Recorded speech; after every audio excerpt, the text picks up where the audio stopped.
The abandoned police dog did something no one believed was possible.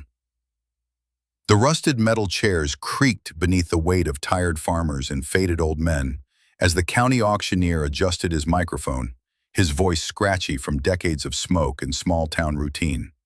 The auction house smelled of hay, oil, and lost causes. Yellow light flickered overhead, casting long shadows across weather-beaten walls and the sawdust-covered floor. Cattle lowed somewhere in the background. A tractor engine sputtered briefly and died, and in the center of it all, a platform stood, surrounded by silence. Then came the echo of the gavel, a sharp crack that shattered the quiet like a gunshot in the woods. "Next up," the auctioneer said, voice gravelly, indifferent, "a male German shepherd named Max, age 7, former police canine discharged after injury, starting bid, $100. The barn doors creaked, and then he was let in, limping slightly on his right hind leg, fur dull and matted in patches, scars visible beneath the surface if you look close enough. His eyes, sunken, amber, and distant, did not meet the crowd. He didn't bark, didn't whimper, just stood, still as stone, like he had learned long ago that movement invited pain. No tail wag, no curiosity, just a shell in the shape of a dog. There were whispers, snickers, a few murmurs of sympathy, but no bids. "He's broken," someone muttered. "Why bother?" said another. "Might as well put him down." The auctioneer tapped the microphone again. "Do I hear 100? 100 for a retired hero? Trained, obedient, strong, just a little banged up, like the rest of us." No hands went up. No voices answered, until one did. 100, said a clear voice from the back. The crowd turned. A young woman stood beneath the exit sign, hands in the pockets of a weathered green jacket. She looked out of place, like she didn't belong in barns, or auctions, or places where the air reeked of resignation. Her hair was tied back in a messy ponytail, eyes shadowed with sleeplessness and something harder, something personal. "Do I hear 150? The auctioneer asked, hopeful now. Silence. "Sold. $100. She approached slowly, ignoring the glances, the quiet judgments. She didn't flinch as she stepped onto the platform, knelt beside Max, and placed a hand gently on his neck. He didn't move, but something in his eyes shifted, just barely, a flicker, recognition, doubt. She didn't speak to him, just rose, took the leash, and walked him toward the exit. Max followed, limping behind her, without resistance. As they stepped outside, the sun had already begun to set, casting long amber rays over the dusty road. Emily glanced down at the dog, her grip firm, but not forceful. "Come on, partner," she whispered. "Let's go home." The truck was old, beat up, paint chipped at the edges. She opened the door and Max hesitated only a moment before stepping in. He curled up on the passenger seat like he'd done it 1,000 times, as if muscle memory had overruled hesitation. Emily slid into the driver's seat, started the engine, and drove in silence. The road twisted through fields and low hills. The wind brushed against the windows like a whisper, and Max never moved. Not once. At home, the house was small, a modest rental tucked between trees on the edge of town. The porch light flickered. The welcome mat was faded. Inside, the furniture was mismatched, the walls bare, save for a single black and white photograph framed above the mantel. A man in uniform, laughing, arm around a young Emily who couldn't have been older than 12. Her father. Fallen during an operation no one ever spoke about. Officially labeled a training accident. Unofficially, a black hole of classified files and silence. Emily led Max to the living room and gestured to a folded blanket near the fireplace. "You can sleep there," she said softly. He stood still for a moment watching her, then walked over and lay down with a slow, careful motion, curling into the tightest ball he could manage. Emily sat on the couch, watching him from the corner of her eye, unsure of what to say or do. She wasn't expecting miracles. She hadn't brought Max home to fix him. She didn't even know what had compelled her to step forward at that auction. Maybe it was his eyes, or maybe it was the eerie resemblance to the old photo above her fireplace. Either way, she knew broken things when she saw them. She'd lived among pieces of herself for years. Max didn't bark, didn't seek affection. He didn't eat much the first day or the second, but he watched the windows. Every night without fail, he sat in front of the glass pane that faced the backyard, staring into the darkness with his ears twitching and a low rumble in his throat. At first, Emily thought it was trauma, instinct. Maybe he was waiting for someone who wasn't coming back. Then he started digging. Every day at the same spot, near the edge of the yard, claws scraping earth with single-minded purpose. She tried to distract him, redirect his focus, but nothing worked. He'd return to the same patch of ground like something called to him from beneath the soil. After a week, she gave up trying to stop him. Instead, she watched. On the 12th day, he unearthed something metal, a dented badge. Not just any badge, an old precinct number engraved faintly on its surface. Her father's precinct. Emily stared at it, heart thudding, hands shaking. Max stood beside the hole, eyes locked onto hers as if to say, "Keep going. It's just the beginning." That night, sleep wouldn't come. Emily sat with a flashlight, digging deeper. Around midnight, she hit a rusted lockbox caked in dirt and age. Inside, files, names, maps, coordinates, and a photo of her father, arm around a younger officer, grinning. On the back, Claymore and Reeves, Kandahar 2012. Captain Claymore, her father's closest friend, retired with honors, now a police chief in a nearby city. Emily didn't know what it meant yet, but Max knew. She was sure of it. He had remembered something, followed a scent that didn't come from the earth, but from memory, from guilt, from duty, and now the broken dog no one wanted had brought her back to something buried not just in the yard, but in history. She closed the box, placed it on the table, and looked at Max. He had returned to the window, ears upright, eyes narrowed at the night. But when she whispered, "Good boy," for the first time, he looked back. His tail twitched, once. It wasn't a wag, but it was something, a beginning. Emily didn't sleep that night, not truly. Her body lay in bed, but her mind roamed, tangled in the implications of what Max had uncovered. The lockbox now sat on her kitchen table, caked in dirt, its rust flaking onto the wood surface like old blood from an unhealed wound. She had wiped down the photo of her father and Claymore until their grins shone beneath a cracked plastic sleeve. But no amount of scrubbing could erase the questions now searing her brain like coals. Why had her father hidden these files? Why bury them instead of taking them to internal affairs or the press? Unless he couldn't. Unless the truth itself was too dangerous. She stared at Max, who lay curled near the back door, ears twitching every so often. He wasn't sleeping either. His eye opened now and then, sweeping the room, as if measuring danger that she couldn't see. There was something different in his posture, less weight in his limbs, less defeat, as if the act of remembering, of finding something that mattered, had sparked something alive inside him. By morning, Emily made a decision. She fed Max, grabbed her backpack, slid the files into a folder, and filled her thermos with lukewarm coffee.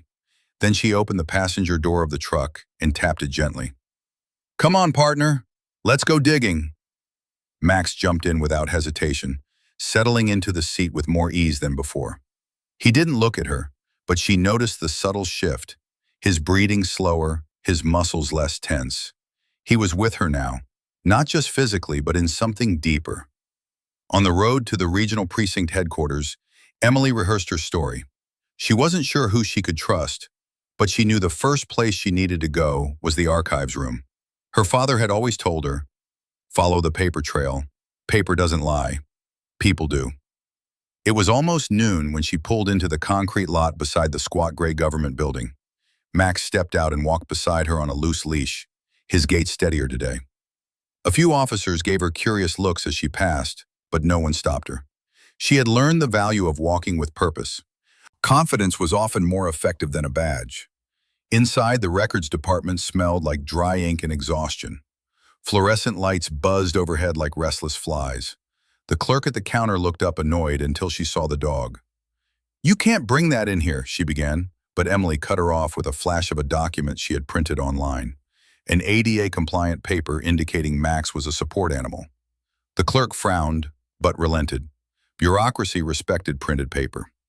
"I need access to the internal case files from 2014, specifically around a sting operation labeled Keystone 17, Emily said, voice firm. It was supervised by Captain Claymore. The woman blinked slowly, already disinterested. That's a restricted archive. You'll need written authorization or a court order. Emily leaned in, lowering her voice. Then let me speak to Internal Affairs. I have something they'll want to see. She pulled out the photo of her father and Claymore. This wasn't in any official report, and neither were these. She slid one of the documents forward, dossiers with names that had been redacted, but sloppily so, allowing first initials and city codes to remain visible. The woman stiffened. Max growled softly, not menacing, just enough to rattle the air. Within 10 minutes, a suited man with tired eyes and a badge identifying him as Lieutenant Barnes escorted Emily into a back room. Miss Reeves, I understand you're the daughter of Officer Daniel Reeves. Emily nodded. Then you know he died during a tactical exercise. He didn't, she snapped. He was silenced, and your department helped bury it. Barnes looked taken aback. That's a serious accusation. Emily placed the lockbox on the table and began unloading its contents. The maps, the coordinates, the rosters, even a cassette tape labeled only with a date, October 14, 2014, the day her father died. These were hidden in my backyard. My father buried them. And I think Max, she gestured at the German shepherd sitting alert by the door, remembers why. Barnes picked up the documents carefully, eyes narrowing. Where did you say you got these? Max found the box. In the yard. Same spot he won't stop guarding. And he used to be Claymore's dog, didn't he? Barnes didn't answer immediately. Instead, he leaned back, rubbing his chin. This operation, Keystone 17, was shut down after an internal leak. Officially, it never reached execution. But unofficially, it involved surveillance of suspected trafficking activity tied to a former military contractor. There were rumors someone inside the task force sabotaged the raid. Your father filed several complaints against Claymore for bypassing protocol. And then he died, Emily said flatly, and Max got thrown out like garbage. Barnes swallowed. Claymore's a decorated officer. If what you're implying is true, it would shake a lot of pillars. Then let it shake, Emily said, because I'm done being quiet, and so is Max. For the next hour, Barnes scanned documents, took photos, and filed a preliminary report. He promised to contact her after reviewing internal records. Emily didn't believe promises anymore. On the way home, she noticed Max sitting more upright, his ears rotating, as if listening to every sound around them. Not fearful, ready. Back at the house, she laid the folder on the kitchen table and collapsed onto the couch. Max stood by the window again. This time, he didn't growl. He watched, like he expected someone, and he wasn't wrong. Because 2 nights later, a car idled outside. A dark sedan, no plates, no headlights. Emily was already up, crouched by the window, phone in hand. Max was still, ears locked forward, muscles tight. When the back door creaked, Emily grabbed the flashlight and stepped into the hallway, heart hammering. Max moved first. No bark, no hesitation. Just a blur of motion down the hall and through the kitchen. Emily heard a grunt, then a loud crash. When she reached the back door, she saw the man on the floor, groaning, a knife slid across the tiles. Max stood over him, teeth bared, a long cut across his shoulder, already bleeding. The man crawled, tried to speak, but Emily grabbed the bat from the corner and knocked him out cold. Police arrived within 10 minutes. The man had no ID, no fingerprints in the system. But in his coat pocket, a photo of Max, and Emily, and a note. Tie up loose ends. That night, she sat with Max beside the fire, wrapping his wound with trembling hands. They're still watching, she whispered, still cleaning up. Max leaned his head against her shoulder, his breath warm, his presence steady. He had bled for her, again. The next morning, Barnes called. They had matched the files to missing reports that had never been resolved. Max's deployment logs didn't match the official record. Someone had edited them. The cassette tape was being analyzed. You were right, Barnes admitted. Claymore's not clean. Emily hung up and looked at Max, who lay resting but alert. We've got more work to do, don't we? His tail tapped once against the floor, and that was all the answer she needed.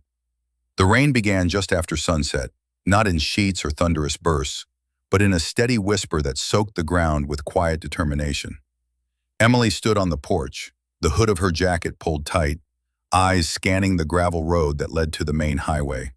Somewhere down that road, behind tinted glass and federal silence, Captain Claymore still walked freely, still smiled before cameras and kissed babies in parades. A decorated ghost dressed in medals and lies. But now she had proof, or enough of it to rattle him. The documents retrieved from the lockbox, the inconsistencies in deployment logs, the classified memos Max had led her to. All of it pointed to a single truth. Someone had orchestrated her father's death, and Max had been the only witness left breathing. Inside, Max paced slowly across the living room floor. His wound had been stitched and dressed, but it was clear that pain still gripped him in moments of movement. And yet he didn't rest. He moved with restless purpose, ears twitching at the smallest creak, eyes darting toward every shadow. Emily knew that look, hypervigilance. She had worn it herself for years after her father died. It wasn't fear, it was preparation, the kind born from betrayal. She watched him for a while before finally stepping inside, locking the door behind her. On the table lay a printed stack of emails forwarded by Lieutenant Barnes earlier that day, correspondence between Claymore and a now-defunct private security firm, dated just weeks before the failed Keystone 17 operation. Words like off books, containment, and collateral mitigation were scattered throughout, sterile terms that hinted at ugly truths. Emily ran her fingers along the rim of her coffee mug, barely sipping. Her hand trembled slightly, not from caffeine, but from the weight of knowing too much, and yet not enough. She looked again at the cassette tape lying beside the papers, the one labeled October 14, 2014, the date of her father's final shift. Barnes had said the department's techs were still working on decoding it, but Emily couldn't wait. She rummaged through the closet until she found her father's old tape recorder, stored in a box of keepsakes she hadn't dared to open in years.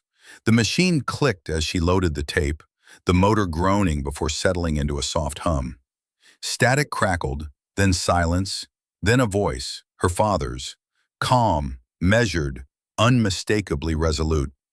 "This is Officer Daniel Reeves, badge 1472, recording at 1943 hours, October 14, 2014. If you're hearing this, something went wrong." Emily froze, breath caught in her throat. Max, lying nearby, perked up, ears forward, head lifted. "I've just returned from a meeting with Claymore," the voice continued, steady but low. "He's going through with the raid despite what intel shows. He's altering the target locations. Says it's to cut red tape, but I don't buy it. There's something off. He's been in contact with Paladin Group. I think he's trying to disappear someone. I've made copies. If anything happens to me, follow the map. Trust the dog. He knows who the enemy is." The tape clicked again, and then silence. Just 7 sentences, but enough to set fire to the foundations of everything Emily thought she understood. Max walked toward the recorder, nose twitching, and sat down beside it with a quiet grunt. She placed her hand on his head, her voice barely a whisper. "He left it all for you, didn't he?" Max didn't move, didn't need to. She could feel it in the way he leaned into her touch, the way his body exhaled, not in relief, but in resolution. That night, they didn't sleep. Emily reviewed every file, every audio timestamp, every photo with her father's name on it. A pattern emerged, locations her father had visited repeatedly in the weeks before his death. Buildings connected to Veterans Aid, abandoned warehouses with mismatched property records, even a disused water treatment plant 15 miles outside town. One stood out, a burned-out motel, condemned for years, but showing activity on a satellite photo 2 months ago. Vans, trucks, thermal signatures of bodies inside. Barnes confirmed that no legal ops were conducted there. Claymore, when asked, claimed no knowledge of it. Emily closed her laptop slowly, eyes locking onto Max. "We go tomorrow." Dawn was gray and unwelcoming. Emily wore dark jeans and a utility jacket with hidden pockets. She packed her sidearm, an emergency flare, and a first aid kit. Max moved slowly at first but picked up pace as they neared the truck. He leapt into the seat with effort but refused assistance. His pride was wounded but intact. The road to the motel was narrow and poorly maintained, pines crowded in close, casting long skeletal shadows across the gravel. The building came into view like a wound in the landscape, blackened walls, collapsed signage, an air of abandonment, too perfect to be real. Emily parked 100 feet away, cut the engine, and reached over to scratch Max behind the ears. "You sure about this?" she asked. Max didn't blink. He was already watching the building. They approached on foot. Max's nose twitched as he sniffed the air, and then he stopped suddenly, body tensed, gaze fixed on a small gap near the collapsed side of the structure. Emily followed his lead. They crept forward, careful not to snap any twigs. The hole led into what had once been a laundry room. Inside, the stench of mildew and gasoline burned her nostrils. Max growled softly, then faintly voices, men talking, one of them laughing. Emily pressed her back to the wall and listened. "The old man's kid won't let go," one voice said. "Heard she's sniffing around with the mud again?" "She doesn't matter," another replied. "Claymore's got it covered. If she gets close, we clean up like last time." Emily's heart pounded. She eased her hand to her pistol, but before she could move, Max lunged. He slipped through the gap and burst into the room like a shadow set free. The crash of metal, shouts, a scream. Emily followed. Inside were two men in tactical gear, one already on the floor with Max's jaws clamped around his forearm. The other reached for a weapon. Emily fired once, hitting the wall beside his hand. "Don't," she snapped. The man froze. "Who are you working for?" she demanded. "Who gave the order to kill Reeves?" The man sneered. "You're too late." A crash behind her. More footsteps. Reinforcements. Emily backed toward the door. "Max, move." The dog released the arm and darted out as she followed. Outside, 3 more men emerged from the tree line. One raised a rifle. Emily ducked behind a fallen log. Max stayed beside her, teeth bared. Just when it seemed they were surrounded, sirens erupted in the distance. Barnes had followed the GPS ping. Patrol cars skidded into view, and the men scattered. Some fled. One was tackled. Emily stood slowly, gun still raised, as Barnes approached. "You okay?" he asked, breathless. She nodded once. "We found it, everything. Tape's real. Claymore's been running cleanup for years." Barnes turned to his team. "Secure the area. Arrest everyone." Emily knelt beside Max. He was bleeding again, leg reopened. "You stubborn bastard," she said, tears threatening. "You saved me again." Max licked her hand, slow and deliberate. That night, in the emergency vet clinic, Emily sat beside his table while the surgeon stitched him up. He would heal. Again. But the vet said the hearing loss was now permanent. Emily simply smiled. "He doesn't need to hear," she whispered. "He already knows." The air outside the clinic was crisp and laced with the scent of pine, and pavement still damp from the earlier rain. Emily stood with her hands in her jacket pockets, staring at the glow of the street lamp that buzzed faintly above her, its light cutting a perfect yellow circle into the darkness.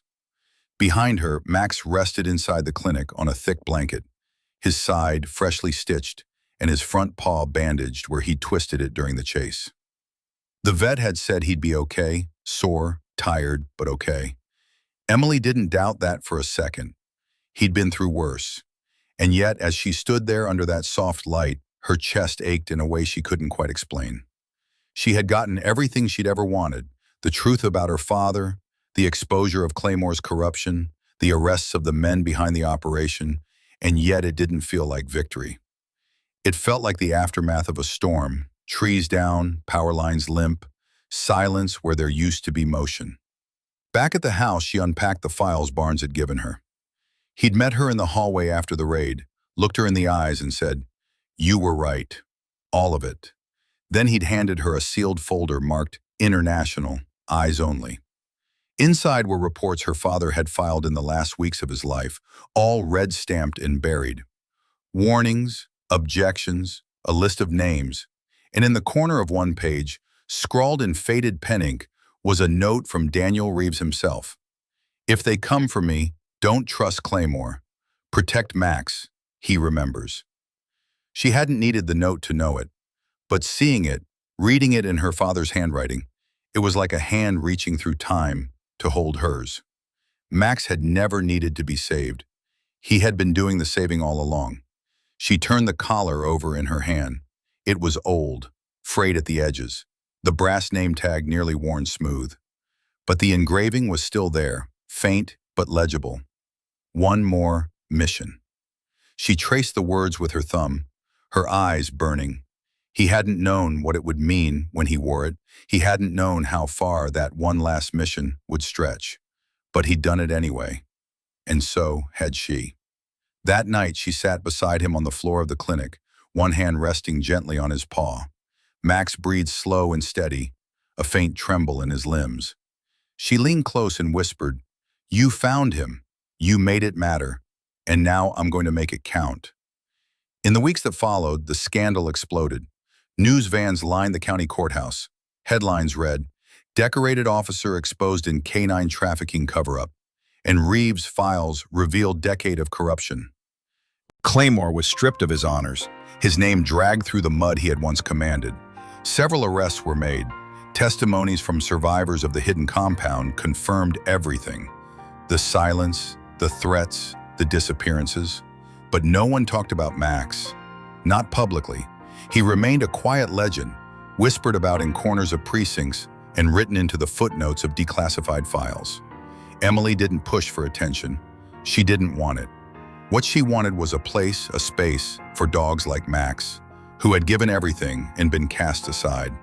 That's when she started Unit Max.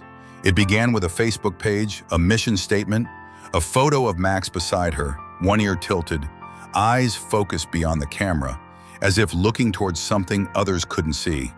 She wrote, "He wasn't supposed to matter anymore, but he saved lives. He remembered what others wanted to forget. Unit Max is for every canine retired too early, wounded and discarded. They deserve more than silence. They deserve purpose." Donations came slowly at first, but then someone shared the post. Then a former officer sent a message. Then a small news station picked up the story. Within a month, she had enough funds to rent a modest space outside town. A converted firehouse with concrete floors and wide open space for running, resting, and healing. Max was the first resident, of course. Emily placed his blanket beside the front desk, right near the wide window. Every day he sat there and watched the door. Every evening, she sat beside him and told him about the dogs they'd be bringing in next. There was Roscoe, who had been injured in a raid and left in a shelter for 6 months. There was Belle, who had saved 3 lives during a fire, but was deemed too anxious to remain on the force. There was Kane, deaf since birth but trained to respond to vibrations and hand signals, still unwanted until Unit Max took him in. Emily didn't see herself as a hero. She saw herself as a keeper of promises. Her father had made one to protect the innocent. Max had made one to finish what her father started. And she was making one now, to ensure neither of their names would be forgotten beneath the dust of closed case files. One afternoon, she hung Max's old collar above the entrance door, framed in glass. Visitors would see it when they entered, those 5 words etched in brass like a creed. One more mission. But it wasn't until that summer that she realized the mission would never be over. A boy came to visit, 9 years old, slight, with pale skin and watchful eyes. His name was Tyler. He'd been one of the children rescued from the compound Max had discovered. His foster parents brought him by after seeing a news clip about the facility. Tyler didn't speak at first. He just walked slowly into the main room, hands in his hoodie pocket. Max, though stiff with age, stood and walked to him. The boy didn't flinch. He placed a hand on Max's head and stood there, silent, for a long time. Then he looked up at Emily and said the first words she'd spoken to Max months ago. "You sure about this?" Emily blinked, stunned, then smiled through the lump in her throat. "I'm sure if he is." Tyler nodded and sat down beside Max. The two of them, survivor and savior, sat in the sunlight together like pieces that had always belonged. That night, Emily lit a small candle and placed it on the window ledge, not for mourning, but for memory. For her father. For the ones who never got to finish their missions. For Max, who had done more in silence than most had done with a squad behind them. She watched him sleep beside the window, ears twitching in dreams, and whispered, "This is what you were fighting for, isn't it?"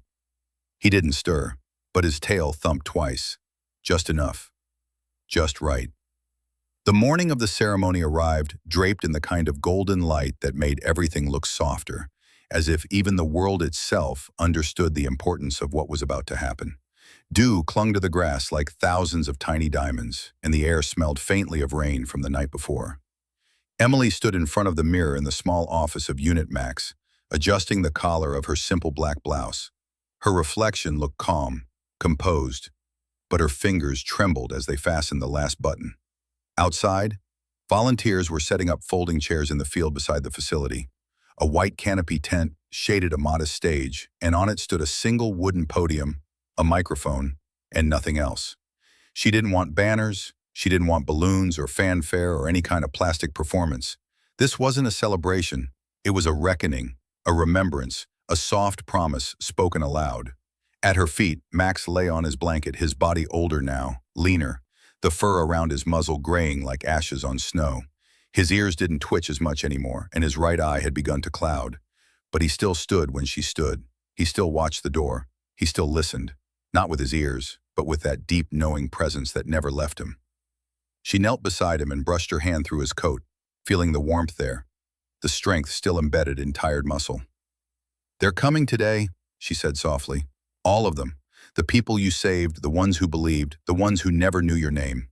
Max raised his head slightly and rested it against her knee. She took a deep breath and kissed the top of his head. "One more mission," she whispered, "and then you can rest." By 10 o'clock, the field was full. Rows of chairs were occupied by people who had never met but somehow shared something sacred. Survivors, retired officers, fellow handlers, dog lovers, children, old men with walking canes, young women with scarred wrists, teachers, veterans. They all came. They sat in silence, not because it was required, but because something in the air asked for it. Lieutenant Barnes arrived with a small group from Internal Affairs, dressed in civilian clothing. Emily nodded to him from a distance. He returned the gesture. There were no reporters, no cameras, only a handful of local press who had been asked to observe, not broadcast.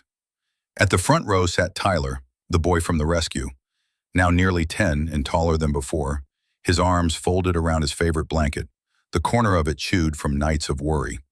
Beside him was his foster mom, hand resting gently on his back. When Emily stepped onto the platform, the crowd quieted further. She didn't speak right away. Instead, she looked at the collar in her hands, Max's collar, cleaned, polished, the brass tags shining under the soft light. One more mission. She held it up for the crowd to see. "This belonged to a dog no one wanted," she began, her voice clear but threaded with emotion. "He was old, injured, silent. They said he was broken, useless, washed out. But they were wrong, because this dog remembered what others forgot. He carried the weight of memories no one asked him to. He protected the truth when no one believed it mattered. And when the world turned its back, he didn't." She paused, scanning the crowd. "His name was Max, and I say was, not because he's gone, but because the Max who fought through fire and blood and betrayal earned his rest. And today, we give it to him." There were tears in the crowd now, quiet ones, not of pain but of something deeper, of release. Emily continued, "Because of Max, we stopped men who thought they were untouchable. Because of Max, we found those who were lost. Because of Max, children are safe. Families are whole. And because of Max, I'm standing here today, alive, strong, healing." She lowered the collar and placed it gently into a shadow box lined with velvet, then turned to where Max lay at the side of the stage. She knelt again, this time in full view of the crowd, and ran her fingers through his fur. "You did it," she whispered. "You really did it." Max lifted his head just enough to meet her eyes, and for a long, still second, everything else disappeared. The wind, the rustle of chairs, the hum of breath, all faded until there was only the two of them, and that invisible thread of loyalty that had never frayed. After the ceremony, people lined up quietly to place small notes into a basket near the podium. Messages to Max, words never spoken, things they never got to say to the dogs who'd served them, protected them, waited for them. Emily watched them from the porch, Max lying beside her, eyes half closed. Tyler came last. He held a small piece of paper folded in quarters. He didn't place it in the basket. Instead, he walked straight to Max and sat beside him. He unfolded the note, then whispered it directly into Max's ear. No one heard what he said, but Max opened his eye and licked the boy's, letting it fall again onto the blanket. As the sun began to lower, casting long shadows across the lawn, Emily sat alone beside Max. The guests had left. The field was empty. The collar now hung on the wall inside the entryway, encased in glass, beneath a small brass plaque that read, K9 Max, Guardian, Witness, Hero, one more mission. She ran her hand down his back, her breath catching. You did enough, she murmured, more than enough. Max stirred once, let out a soft exhale, and rested his head in her lap. That night he didn't wake. He passed quietly beneath the stars, with Emily's hand on his fur, and his nose filled with the scent of home. No fear, no pain, just rest, the kind he had earned. The next morning, the sky was pink and pale. Emily buried Max beneath the oak tree behind the facility, the same tree where he used to sit and watch the sunrise. She placed a single stone above the soil, carved with his name and the date, and beneath it the words he had carried longer than any dog should. One more mission. And as she stood there, alone but not lonely, she smiled. Because somewhere deep inside her she knew that mission was complete.